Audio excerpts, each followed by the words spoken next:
Okay, so we're going to get started. We are missing one panelist, but we'll go ahead and get started. So you are in the crisis not averted, $1.5 trillion in debt and rising. My name is Chantel Garvey. I'm a partner at Reach Capital. And today I am joined by Dan Rosensweig from Chegg, Byron Auguste from Opportunity at Work, and hopefully we'll also be joined by Charlie Javice of Frank. And as we were preparing this panel, one of the things we talked about is actually she's here. Here she comes, yay, come on up. How important are you that you get to come late to your own panel? Yes. And one of the things that we talked about in our prep call was that... Can we mic her? Go get mic'd. Go get mic'd. Back there. All three of these companies would not exist if our post-secondary system was working as it should and we weren't in this student debt crisis, so we'll kind of get into that. But before we start, I kind of want to just set the groundwork and the high-level stats on where we are today. So 44 million borrowers in America owe $1.5 trillion in student loan debt. That has more than tripled since 2004. 40% of borrowers are expected to default by 2023. The average debt at graduation is $30,000. This is up from $10,000 in the early 90s. And we're also seeing a lot of downstream impacts, right? So we're seeing a decline in home ownership, car ownership, and even a decline in entrepreneurship. So I just want to open up first and talk about how did we get there? Like, this did not happen overnight. And so I want the panelists to talk about, like, what happened? What went wrong? What are some of the underlying causes that now we have a $1.5 trillion student debt crisis? Well, so Byron Auguste, if I had to start with that question on what happened, what went wrong, I think the best way to understand this emerging student debt crisis is that we've really made a bet in this country, as you think about our labor market and workforce system, to really put all of our chips on higher education, right, and on college. If you look at other advanced economies, they'll tend to spend between 4, 5, maybe 10 times as much per person on active labor market policies, so things like apprenticeships and other kinds of interventions that really are aimed for learning in the context of the labor market. Whereas in the U.S., we've stripped those programs down. They're about 90%. They've been reduced by about 90% since the 70s in real terms. Whereas we've effectively put all of our money on college. So we had this idea that if pretty much everyone who was willing to try could go to college, they could all get sort of good jobs, college-style jobs. But then at the same time, many of the good jobs didn't require college before, and employers have ratcheted up the need. In a sense, employers have collectively, not intentionally, weaponized higher education so that you need a college degree to get a good job. So everybody's got to try to go to college, but then colleges themselves, the highest quality colleges haven't really expanded seats. So there's been this massive explosion of college seats that are not that high quality, but are hugging a price point from these very expensive other colleges. And then to add to that, we then strap X amount of dollars onto the backs of 17-year-olds, 22-year-olds, everyone trying to do that, and just go out there without any guidance and say, let's see how it goes. So we've really got a system that has sort of forced people down this channel. I mean, there's a lot of excellent reasons to go to college, but there should be alternatives to it, and that has made it so that really they'll pay any price, and you then strap government dollars on top of that so it flows. So I think that's how we got to where we are. It was sort of well-intentioned, but it's a big problem, and a lot of people are not in a position where they can really go forward the way it is. Charlie? I guess I'll take it from the other side, which is more the financial perspective. So the government is not really set up to be a bank, which is what it is. It's the 11th largest bank in the US, if not even further. So you have these assets that are going through what's called the FSA that are then being lent out to millions and millions of students over the years. And that's the problem. So if you look at other economies, take France, anywhere, which is where my parents are from, basically everyone gets a higher education degree, but you don't have this issue for student debt. You have the highest, masters, all of the matriculations that's there. However, structurally, governments are not set up to lend. Different information that could support that includes, one, they have zero underwriting criteria. So what kind of bank and lender has no underwriting criteria? That is probably the dumbest thing someone can do. if the government were a fund, they would have been shut down year one of operation just because, one, the administration costs of the program that they're putting behind it is insane in the billions of dollars, and then their performance is terrible. So let's say in interest they make $60 billion a year, they are losing over $400 billion a year on this program. So structurally, giving kind of a whole program with billions of dollars with zero underwriting and zero risk criteria is really a disaster, and that's why you have ballooning debt in this country. If we were actually responsible, both as a government and as a school system, we would lend to people who could afford and have good school outcomes. And until we start thinking about student lending when it comes to student outcomes, we're gonna have a problem. And so that is kind of the alignment and readjustment that's needed in the market. Anything else to add, Dan? Damn, they're smart. So if we just think about the system that we're operating in today, right? So you talked about potentially not everyone needing to go to college, or there are alternative pathways. Charlie talked about this information asymmetry. You know, what are other issues around just that piece right there, the information asymmetry? If everyone knew this is what I'm going in for, this is my ROI, would that kind of help solve the problem, do you think? I feel like you have more data than I do, but... Yeah, but I feel like you're smarter than I am. So, look. I'll let the data speak first, then I'll analyze it. Which is usually how our negotiations go. So, you lean towards the employer having a level of responsibility. You lean towards the government having a level of responsibility. So I'll pick the middle ground, which is the institutions themselves. They were never designed to scale at the level they're being asked to scale. The physical infrastructure can't do it. The second thing is the way they were designed, and I'm not commenting whether it's a good thing or a bad thing. I'm simply acknowledging the fact that they don't work for the modern day student. So they were originally designed for people to take 4 years off of their life, right? The 4-year institutions. We don't have that luxury anymore. They were designed for people who were 18 to 22. The average college student is 25 now. They were designed for people who did stupid things but weren't having to be responsible and have families. 25% of all college students already have a child. They weren't designed for the speed of the need for curriculum change that the employer base is now obligated to do in order to compete in the global economy. And then the flip side is the costs. They were never run in a way that had to be responsible to a P&L. And so over half of all college presidents tell you that they feel they're likely to go out of business. So what we have is we have businesses who have demands.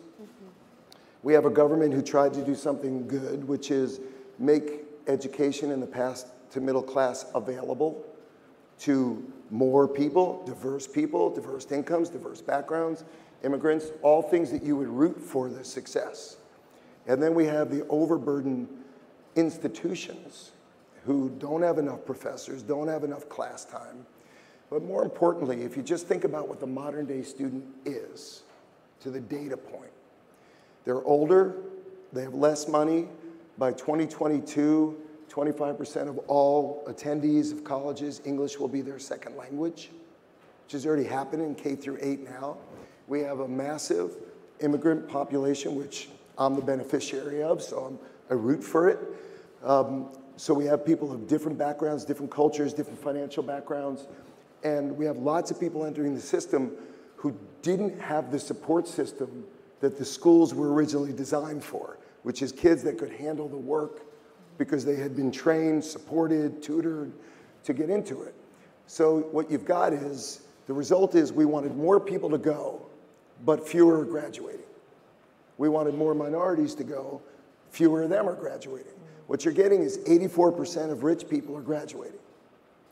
And overall, 43% of all students that go don't get a degree, which means it over-indexes to people who had less money, borrowed money, can't pay it back. So we got a mess.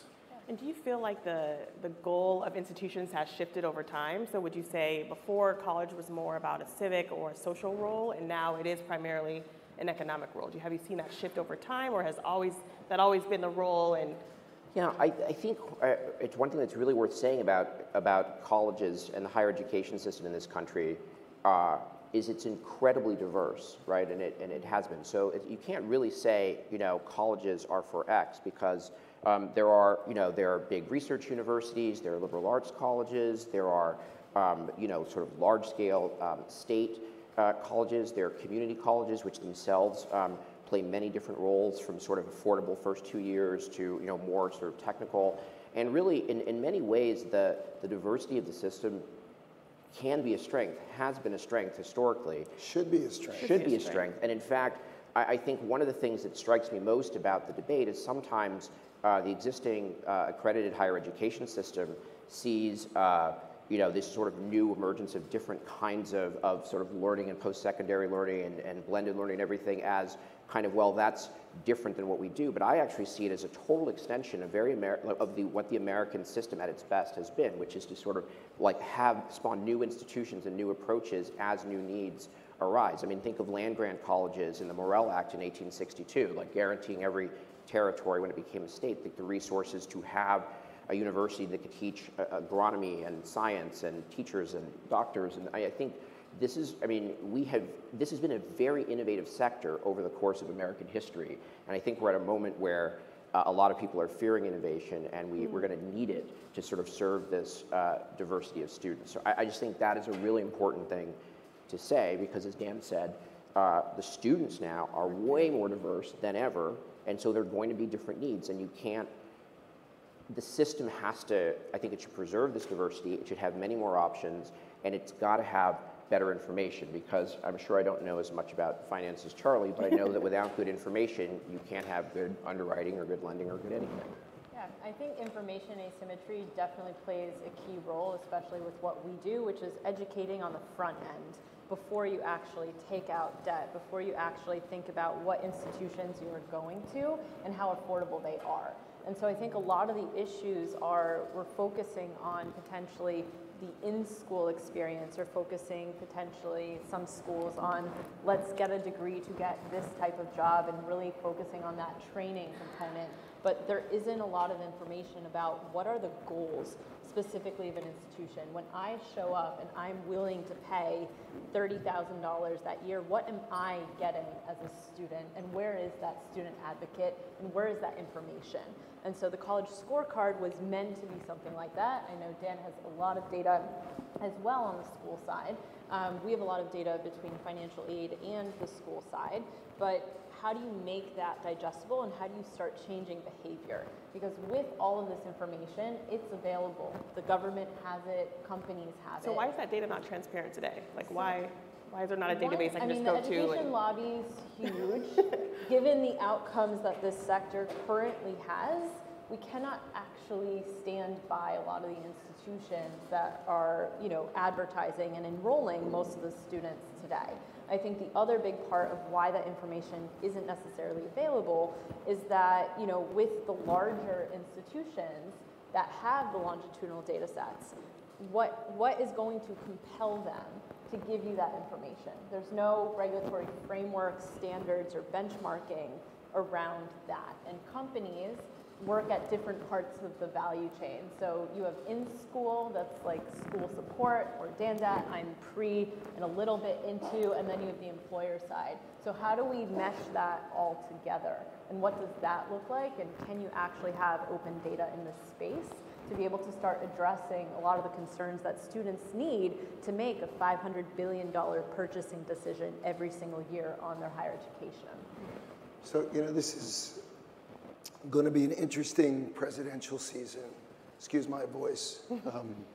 Apparently I yelled at myself last night because I don't know what happened to my voice. So you're going to have the question of free college. Yeah. You're going to have the question of free community college. You're going to have the question of should, Jamie Dimon, don't let the government give loans because they have no criteria. then you're going to have the question of, well, is that fair? Because the only people who are going to get loans are the people who need them less. And you're going to get rid of diversity and immigrants and all of those things. So this is about missing the point here, which is the impact of this debt on this economy is massive. I read a piece yesterday that it's now, and we debate this, right? The impact on home ownership. It's 1% down because of college debt, car ownership, retail, clothing, anything you can imagine, food. So our goal is for everybody to collaborate and recognize institutions need to have a purpose. Some people will want to go in person. Some people can't. So the belief that everybody would be better off if they all went to an institution, got taught by a great professor in a small classroom. As the son of a public school teacher for 39 years, I would agree that's best for most. It's just available to almost none. And so we have to balance the fact that why can't technology make it cheaper? It has for everything else we do. Why can't technology make it more relevant, which is increase the catalog of what somebody could learn? Rather than program everything for them, let them program some for themselves. Why can't we balance intellectual skills, cultural skills, historical skills, with actual job skills? Why does this have to be an either or? So if we're gonna make future less expensive and get a better ROI and have people have a better chance to pay it back, it's gonna need to do different things than it does today. If you make the system that is today free, you actually won't have solved the problem. You'll just exacerbate it because they can't scale. And so you're gonna have people who didn't take out debt but still can't take time off from their job to go to school if you make it all physical. So right now what you have is we've got everybody trying to salvage. You've got the government trying to salvage getting this interest to pay down the debt. You've got corporations trying to force people into more vocational of all kinds. And you've got institutions trying to preserve a system that can't possibly meet or scale to the needs, no matter how awesome professors are. So I think the key to solving this is going to be accessibility, on demand, more affordable, multiple languages, larger catalogs, support from humans, whether they be in person or online, is an opportunity for us to lower the cost, increase availability, and get rid of this. Now we are working on, and Charlie's actually been helping in the background, a proposal on student debt that we're going to roll out in a few months from now. But the thought that they're just going to dismiss it all isn't going to happen. So we need to figure out a way for all the relevant players to participate. And so as an example, you have this big debate going on in college sports like right now. Should the athlete be paid? Because the NCAA is funding schools, making money on its own, and funding professional sports leagues. So these athletes get to go for nothing. Well, we got to get the corporations and the companies to think of colleges as their NCAA, as these are their future employees, as these are people that they should invest in, not after they hire them, but to get them before they're hired. And so I think if we can work with the government, with getting the cost of institutions down, with technology and availability, and then with corporations, with massive amounts of cash on their balance sheets. So what you see is institutions building new businesses around that, continuing education, right? Let's get the corporation to pay Pluralsight online or Trilogy offline under the name of the school, or graduate school or business school. But we got to get right into the undergraduate level. And so I think there's a way to do this, and I think we're going to have some interesting ideas, and I think we're going to get destroyed on Twitter for putting them out. But, you know. But I think you're right. I think the conversation has been really grounded in this free college, right? So now more than 20 states have some form of a free college program, but it's missing the point, right? And we know that free college is not the answer. It actually can exacerbate the problem, but nobody's really talking about the accessibility problem, alternate, paths to careers. Why do you think the focus of the conversation is just on free college and not and actually solve the underlying system? Well, one of the things is, look, affordability is a problem for a lot of people. Massive problem. Right. So the reason free college is or free community college is such a discussion is because it's plainly the case that many people who in our current system really need to go to college to be able to get onto a career path because we've narrowed the pathways. And so for them to actually get on that career path, they have to go to college. They don't have the money to do it.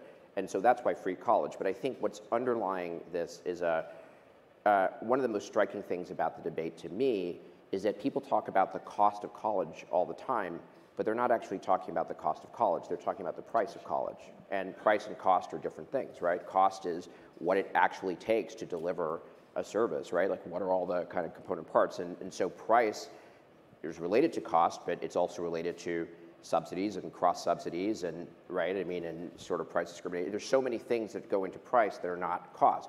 But over time, if the cost keeps going up and up and up and up and up, well, eventually the price is going to go up, right? Because it's just a question of who's paying that price.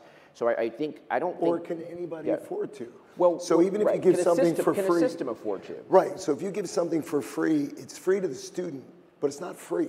It's not free to the taxpayer. Right. It's somebody's paying and everybody's paying, and if it doesn't produce a result that can ultimately sustain that payment, whatever form it comes through, it won't work. But that's what I would underscore, is produce a result. That's the key, to me, that's the key question, and it would be the key to your underwriting question too, because in fact, you should really think about an education loan if you were thinking about it as not as a consumer loan, like buying a loan to buy a television set, but it's more like a small business loan, right? It should be sort of, like if you have an order and you need working capital to fill that order, where you're going to have more earnings at the end of it. That's why you would get a loan. And there's an issue. There's benefits to college, potentially other than economic. So it's a perfectly legitimate public policy choice to subsidize that if that's what we choose to spend our collective dollars on. However, from the standpoint of the main rationale for this, which is sort of higher earnings, that's what we're saying. That's really the reason we're putting so much money into this, is saying, so people can earn more. But that, of course, depends tremendously on A, whether they graduate, B, whether their degree is... Why we're putting it in. 77% of all college students say the primary reason they go to college is to earn more. Right. It's not like it's what they want. They think it's the path to do that. Absolutely. And that has changed as well. So if it isn't the path to do that, somebody should tell them. Right. Well, and again, it depends on what your alternative is, right? So because we've now done it where, like 2/3 of new job postings for secretaries, for administrative assistants, require a bachelor's degree today, even though only 20% of current admin assistants have a bachelor's degree. We've ratcheted up in job category after job category the requirement for bachelor's degrees in order to even have access to make a living. So people are not wrong when they say, well, I think I need to go to college to get a good job, because that is mostly the case. I'm saying that the system, and I'm agreeing with Dan, that the system is not really designed to have a very high success rate for this whole set of people, and it is the success rate. It's the lack of the payoff. If for example, and you can see this in the student loan default data, actually the highest default rates are for those that have less than $5,000 of debt, and the lowest default rates are those who have over $100,000 of debt. Why? Because those with $100,000 of debt are typically in getting them in sort of graduate programs that are going to deliver them the return, and so they and graduated, which and is graduated. Right. That's really just a function of the credit spectrum. Like someone borrowing less than $5,000 is likely going to be subprime. Someone borrowing over $100,000 is likely to be super prime, at least from the data we see matching. Yeah, in terms of their ability to pay, but then also, the idea of if the college was actually fulfilling its promise, you would have a higher ability to pay coming out than going in, and that's not happening because they're not graduating, they're not But it going still to doesn't schools. address the cost of why it should cost so much to begin with. Oh, I agree with that. The interesting part is in the US, the education funnel is completely inverse. Like you take European markets and don't take like the top 10% of students who might be going to private or very competitive schools. You take the public system. What happens there? So my friends in Europe, they go and then there's an exam after a year in or maybe after a semester in, and then you're able to matriculate because you have that level. And so the degree means something. Today, you go to most universities, there's over 7,000 of them here. What does that degree mean? It is almost worthless because there are so many of them. You have no idea what you're studying. Most people graduate and don't get that job. So if you actually make the degree worth something, whether it's based on merit, whether it's based on specific levels of studying, graduating means so much more. And so I think part of that, and it's funny that you say increase the course catalog, because if you want to deliver a cost of education at a cheaper level, you look at kind of the bigger university systems in the world, and they have a more constrained set of classes because you don't necessarily need to study gender anthropology. Like for most people to get a job, you can take that as an elective, but it shouldn't be part of every single But Charlie, course that's my set. passion. That's what I want to study. Online, maybe. Well, that's the point, which is you can expand the catalog because there's newer delivery systems, Exactly. right? You can,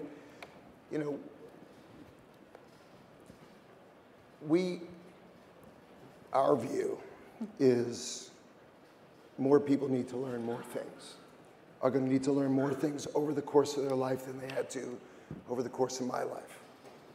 And what they have to learn is going to evolve, and the speed in which an individual institution or professor can learn it, teach it, scale it, can nowhere match what technology can do. And so we're not saying replace it, we're saying enhance it so that you can expand the catalog. Because if you go to what you're talking about, which is people go on campus, 95% of the time on campus is outside of a classroom. So also in the systems you're talking about, very few people in those countries go to the higher institutions. Totally. So it's designed the way the American system was already designed for the elite to go. I'm trying to make it available to a broader group of people to be able to learn what they think they need to learn, both as human beings, whatever their passion is, as well as job skills. I don't think we need to limit it. If we program, if all 7,000 institutions program, they're going to look very similar. We need students to be able to invest their own selves in it as well, and that is partially by picking curriculum they think would help them make better choices. So this is not an easy answer, and there's a lot of reasons we got here, which was your original question. The question is, how do we get out of it? Yeah. So we're going to need to forgive some of this debt. We're going to need to lower the interest rates. We're going to need companies to help. And we're going to need schools to not only move to online for new business models, which is what they first started with, right? Which is you're seeing graduate schools, business schools. It's okay for those kids, but not for undergrad. Now we're seeing large institutions go exclusively online for undergrad. I don't know that may be helpful to a certain subset, not other subset. So, but programming matters. And I'll give you an example. I won't say the state because I like the governor. But I met with a governor here last year who gave free community college in their state. We did an analysis that they had not done. 53% of those students took liberal arts, which my daughters took liberal arts. I took liberal arts, big fan of liberal arts, but not necessarily the degree that you need to work in that state, at least based on what employers were hiring. So we analyzed every company in that state, everybody they had hired over the last 10 years, which schools they went to, which degrees they got. And it turned out that the overwhelming majority of these community college students that got a free education in that state worked outside that state when they got the degree. So if I were the governor of that state or the taxpayers of that state, I would not want to have a curriculum where I'm paying for somebody to go be employed in another state. So there has to be a relationship, but it doesn't mean we eliminate other things that people could learn to make them better citizens, or just because they want to learn things. There's nothing wrong with that. I'm just saying we need to expand what they can learn and not limit the curriculum to a curriculum that's not going to get them employable. Okay, I'm going to ask one more question, but be thinking of your questions, because I'll open up to the audience for a couple of questions. So you guys have touched on a couple solutions. Whose responsibility is it? Is it the institution? Is it the public sector? Is it the private sector? Where does the innovation really need to come from? I blame Charlie. Is it Charlie? So is it the private sector? Where is this going to come from? I think it comes through partnerships, and that might sound idealistic, but I do think there is room for government innovation, regulators to come in, private companies, whether startups or public companies, out on the market, and it's really a combination for everyone to do this together. That being said, I think, you know, when you look at student debt and the impact on the economy, right now over 40% of our students aren't paying, period, and there is zero actual ramification because it's a government subsidized kind of field, and while it might impact the individual who's not spending elsewhere, which is a huge impact to the economy, it's not what mortgage debt was. That's very, very different. And so, you know, as a whole, do I think, will the debt be forgiven? I think that also is part idealistic, because they could keep it on their balance sheet, and realistically, it is forgiven, because even if you garnish all of Social Security, it will not make up what student debt is owed. But it's not forgiven because these kids can't rent. Exactly. Right? So they're becoming homeless, they can't eat. So there's a consequence to the actual human. So I think, you know, if we knew the answer, somebody in this room would give it and we'd all do it. But I do believe that it's going to take a lot of will to say, what is more important to the future of this country than our kids? What is more important to the future of this country than educating young people to be great citizens, as well as great employers, as well as great employees? And so that has to be the government, the institutions, parents if they're involved, and businesses.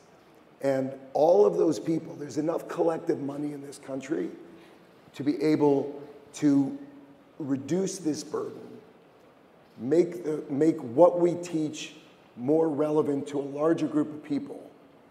And so I think if everybody doesn't participate, we're not going to solve it. The other thing is you need a moment of reckoning with market pressure, because right now, and this goes back to kind of what Trump proposed on different types of caps, and while it might not be the best solution, you need market pressure on the costs. So you need loans to be capped and the price of education to be capped to actually create some version of pressure versus a continuing increasing subsidy. Because it doesn't matter what you innovate in. For example, online schools for profit that take Title IV funds, their cost to deliver education is very, very low. But Title IV funds, you can make $40,000 over the period of a degree, totally government subsidized. And obviously, what is the price tag of the school? To the exact number, the amount that the government will give as revenue. So I think that level of market pressure, only the government can really exert, which is unfortunate. And so I think that'll take a lot of movement and political activism for that. But I think there's really three, when you say solving the problem, there's really three problems that are related to each other, but they're really different problems. The first is we've talked about what's gone wrong in the system, the misaligned incentives, and it's sort of fixing that so we don't keep digging a hole, right, for ourselves, and because that's where, like, you know, this problem got worse, you know, over the course of this panel, right? So like sort of stop, no, seriously.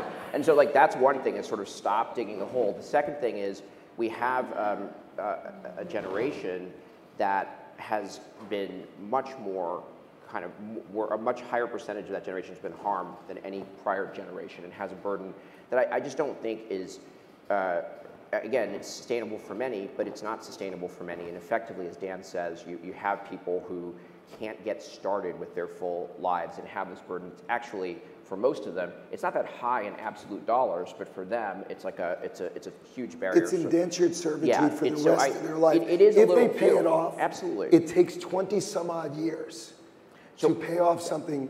We have people in their 50s and 60s who are still paying off college debt at a point where college was much more affordable. This is nuts. Yeah, so I think you're going to have to write some of that off, and I think, you know, it's a challenge of if you're still digging the hole, do you write it off now while you're still, but it's going to have to be written off, and it's really going to be damaging to just let it drag on, and it's not fair, and it is. It's like practically futile. Again, because we're not talking about the whole generation, we're talking about a very significant part of the most diverse generation in American history that can be absolutely hobbled by this problem, and I do think we need to deal with that. But then the third thing is that it's not, even if we fix these two, we're not going back to a world where this is about 18 to 22-year-olds.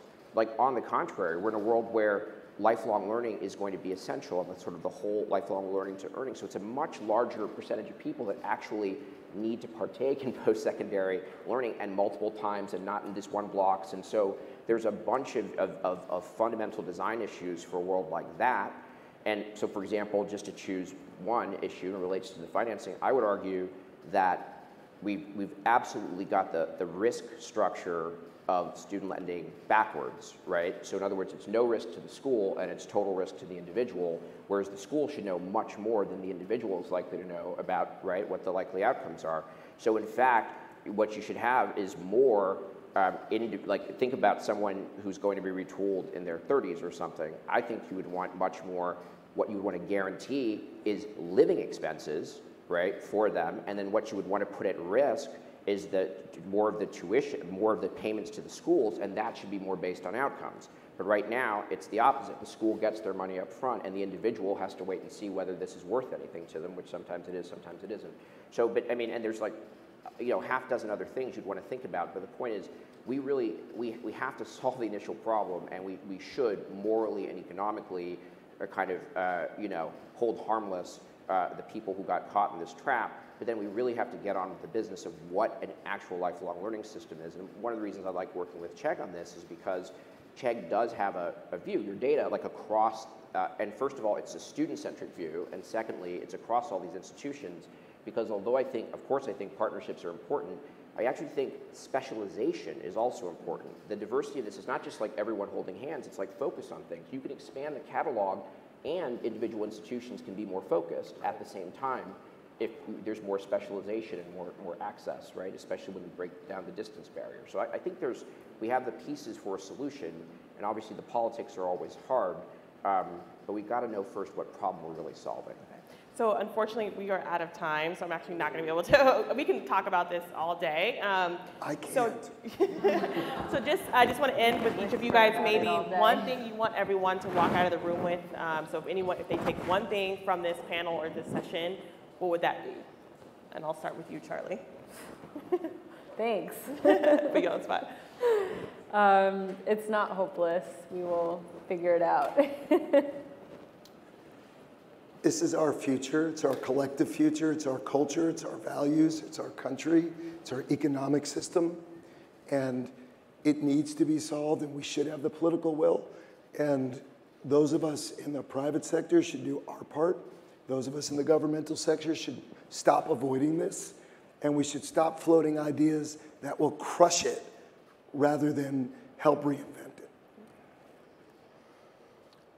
It would be much easier to solve this problem if people didn't think, if you actually, your skills, however you acquired them, wherever you acquired them, were valued in the labor market and could get you a job, as opposed to you have to have a bachelor's degree or this particular sort of bachelor's degree. Because it might be the right thing for you to have that sort of bachelor's degree, but if that is imposed top down by the way employers hire, it's going to be very difficult to solve this problem because there'd be more diversity allowed and tried if that weren't the case. So every one of you works for an organization. I would like to ask you to go back and see whether you are requiring bachelor's degrees and other degrees, and if that's really necessary, what is the business purpose of that, or are you actually being part of the problem? If you're requiring a medical degree to practice medicine, I'm in favor of that. If you require, like, if you require a bachelor's degree, which as Charlie said is not even one thing, it's like, 60,000 different things, right? In order to do some office job that, believe me, there's lots of different ways you can learn how to do it, then you're actually part of the problem. And so I would urge you all to go back and try to become not part of the problem as fast as you can. Okay, so the bottom line, be part of the solution, not part of the problem today.